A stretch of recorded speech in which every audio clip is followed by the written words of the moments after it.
আজকে একটা চিপস কিনছি, এই চিপসটা ভাঙবো আপনাদের সামনে। দেখেন এটার মধ্যে কয়টা চিপস আছে।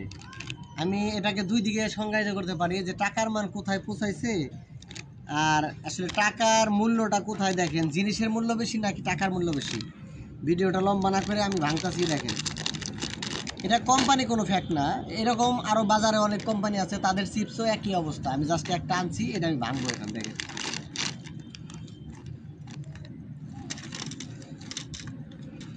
এই যে শেষ।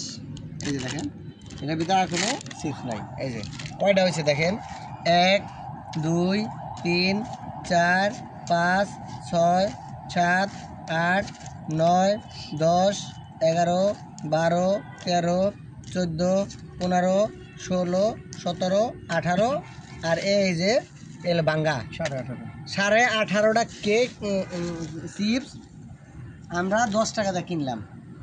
18.5টা, বুঝছেন? তো এগুলা কি এক একটা তাহলে কয় পয়সা করে পড়লো চিন্তা করেন একবার। তো প্যাকেটটা তো অনেক বড় ছিল, এটা চকমকা ফকফকা দেখে কিনছি, বাচ্চাদেরকে কিনা দিতেছি। এই হইল অবস্থা। তো এরকম কখনো চিন্তা করছেন? একবার চিন্তা করে দেখেন যে বাংলাদেশে টাকার মূল্য কত। থ্যাংক ইউ ভাই।